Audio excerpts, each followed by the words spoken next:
nwanne malụ nwanne kwenu ofu obi nwanne malụ nwanne kwenu ofu obi nwanne malụ nwanne kwezuono ofu obi ka ji aga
sawa selense ekwe agwagoyi aboike udo n'ifunanya udo gayi gejibio denuwa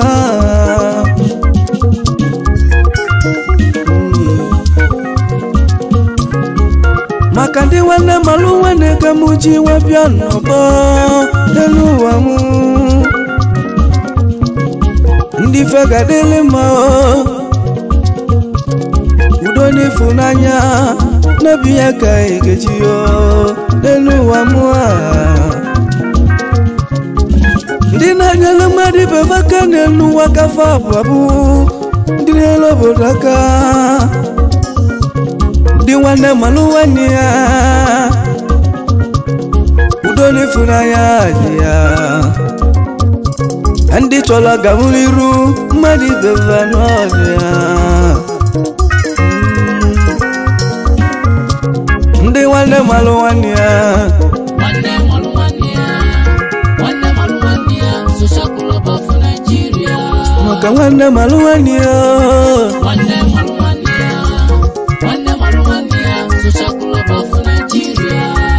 Wanne maluwania Social Club of Nigeria Wanne maluwania Social Club of Nigeria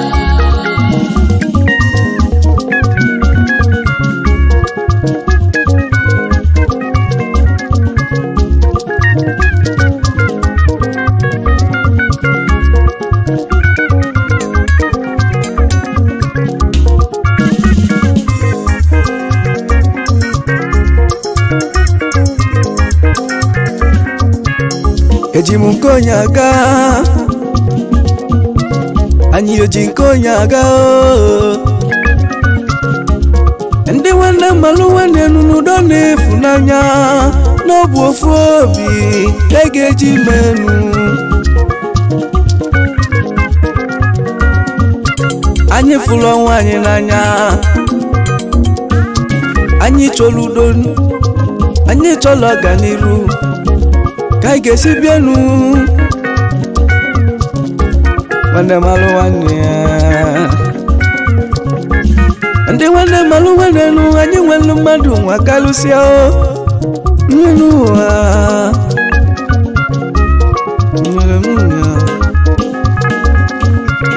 Ndị nwanne malụ nwanne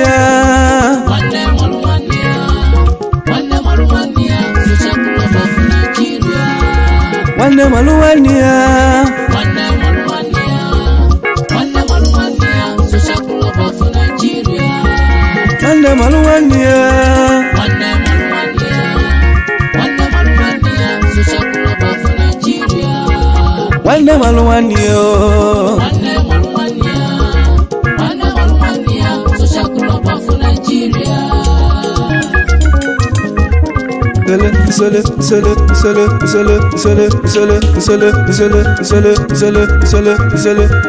Omaleme agwagoyi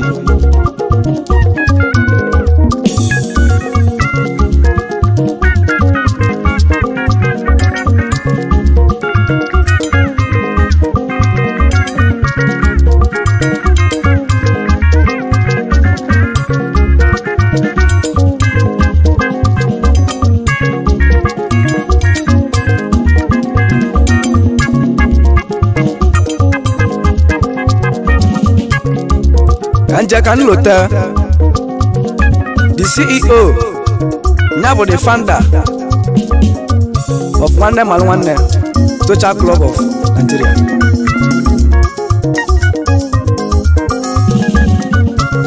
Joy Madune Kokafo, the CEO, One Mal One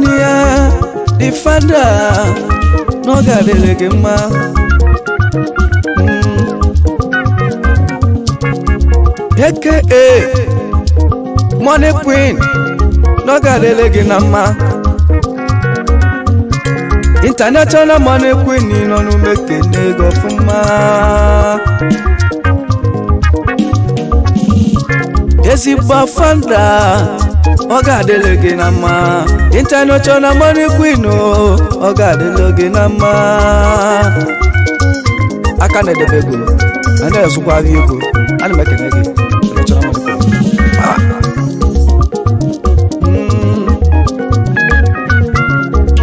Anjakana, our chairman,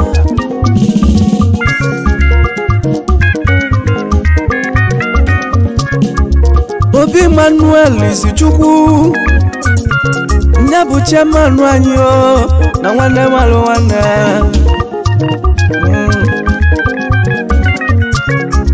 Chairman udalulu ni malofuma Isichukwu Emmanuel yo chairman wane malo wane no gadelegi na mao ni sobilio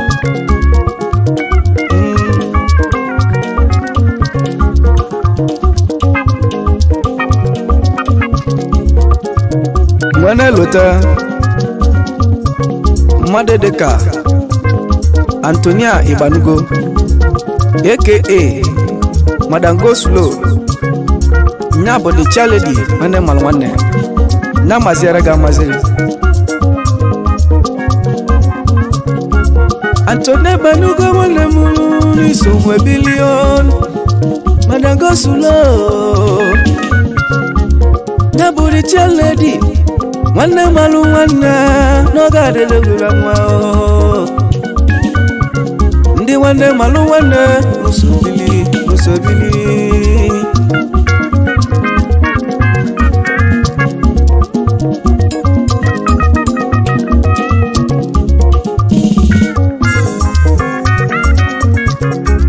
Edezo no chonu Wane muni sobili Iso na wane malu wane socha kulabu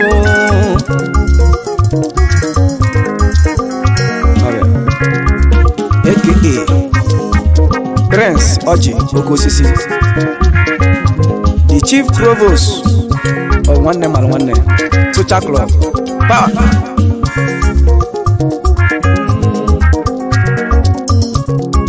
Provost Udalwalu ni malofuma no gadelegu na ma Provost Oji Okosisi nebulu onwe ya Okosisi nebulu ajobia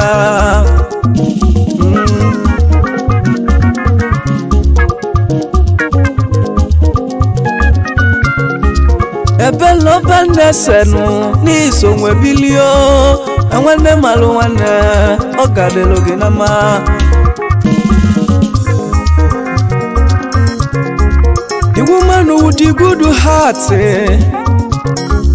Obelo banese olu mekenegi niso na wane malu wane The financial secretary na wane malu wane niso nwebili ebele niso bili De wane malu wane wa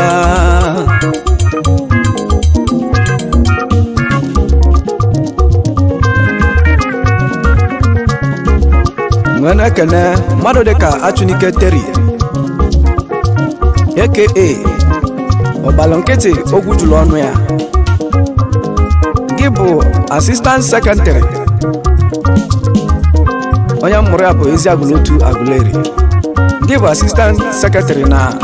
Nwanne Malụ Nwanne Club of Nigeria. Achụnike Terry ezi nwanne m n'isobili Achụnike Terry ọgbala nkịtị ogwu juru n'ọnụ ya n'oge adịghị gị na mma na mụrụ ya bụ ka isi eje n'Eziagụlotu Aguleri n'okwu ezi nwanne m Nwanne Malụ Nwanne ya Nwanne Malụ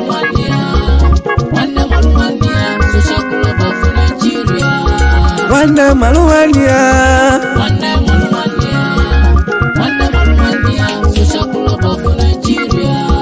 Nwanne Malụ Nwanne ya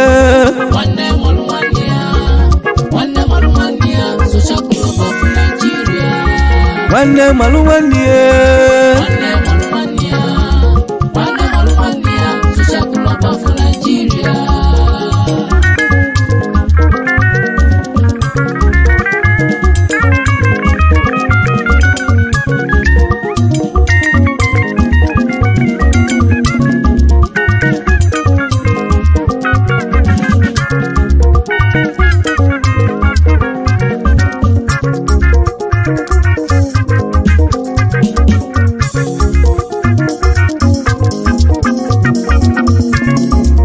Ejewo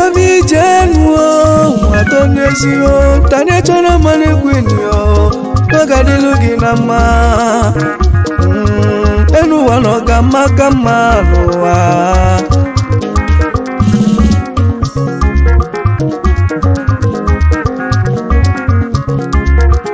anyị nwe na-ekene Ifeoma Okoya, the member of Nwanne Malụ Nwanne Social Club of Nigeria. Ọbịa ọ ga-adịrị gị na mma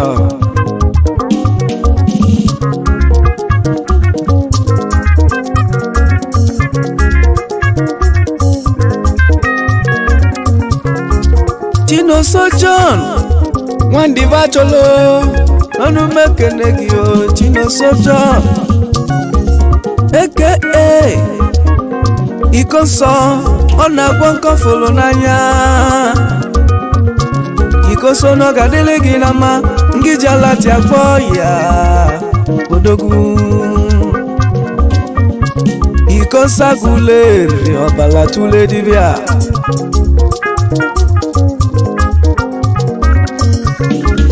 ọ dị ka ọ dị ọmụma iko nsọnụ iji alati agwọ ya olumekene gị ọma ọbala tule dibịa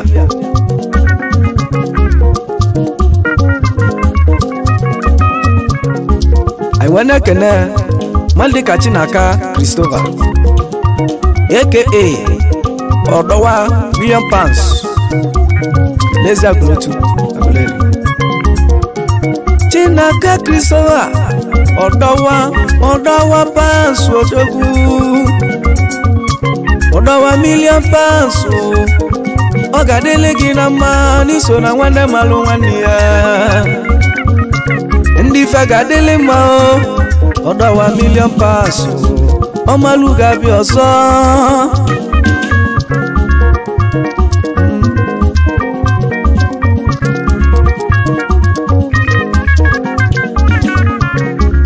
anyị nwe na-ekene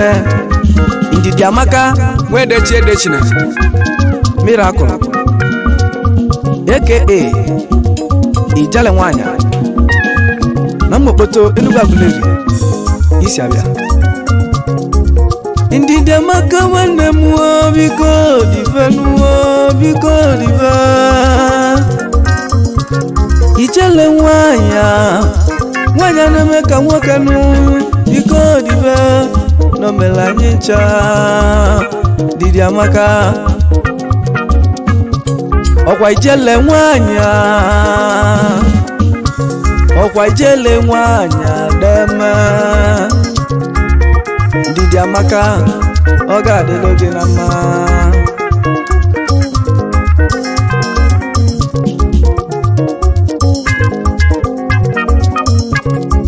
bulu na ye kenenu kan kenen didi jase debo ha eke akwigiriga odogu na gule ribia ndi ogadele mma o na nwanne malu nwanne udo n'efunanya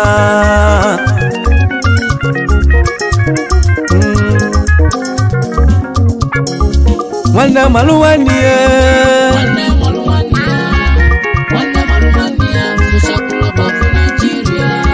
nwanne malu nwanne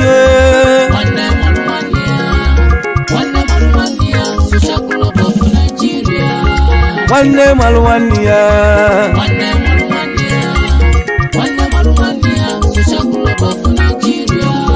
nwanne malu nwanne ya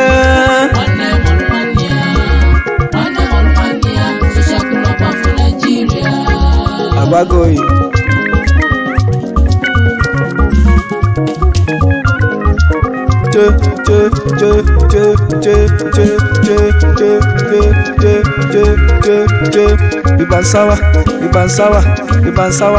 Ibansawa omeleme agbagoyi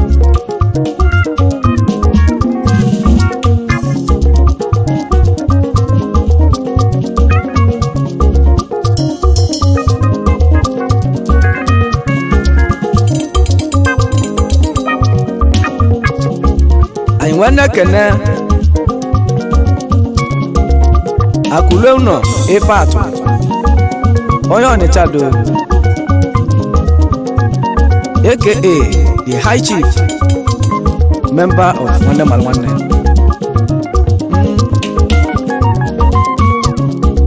akulono ni sobili akulono ni sonwebilio na Wande Malwanne akulono ezigbo onye n'echado nwanita ọ bụrụ ọgwanụ bọyị akụlụ n'ọdọgwu the high chief n'ọgadele gị na mma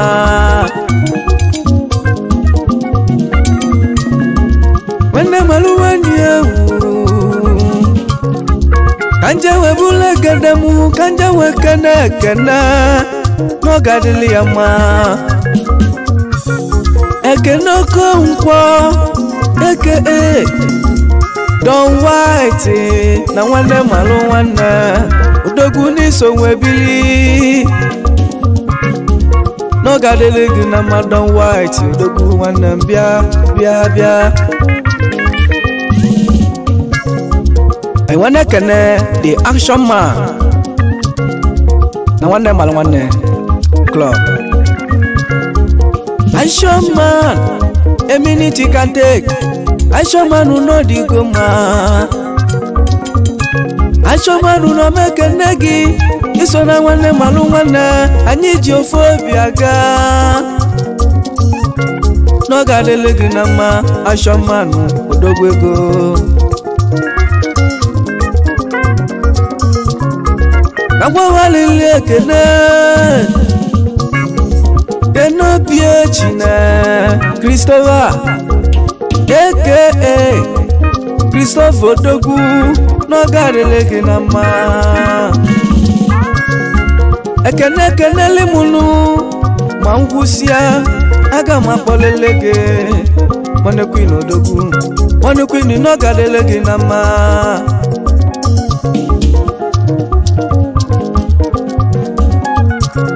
Wande kene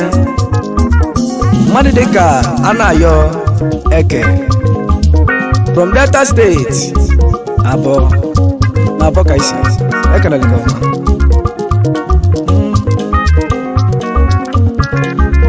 Anayo Eke n'ọgadele gị mma na Abo ka isi eje Abo na Delta State ebe ahụ ka isi eje Anayo iso na bagaba ndị Wande Malwanne bao arochimu nwakwabo n'odi omumma Money Queen n'ọkụ isuela gbago international money no gadelegi nama international money no gadelegi nama nwanye nasu afiego malibe diego nime international money queen esi wene mu nezulu dalo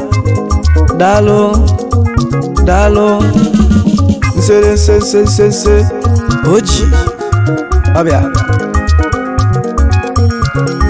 Wanna malu wanna social club of Nigeria. Wanna malu wanna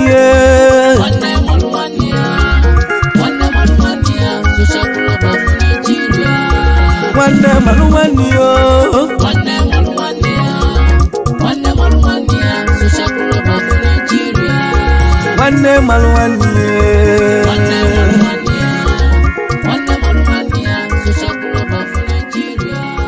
Wanne maluwania social club of Nigeria. Wanne maluwania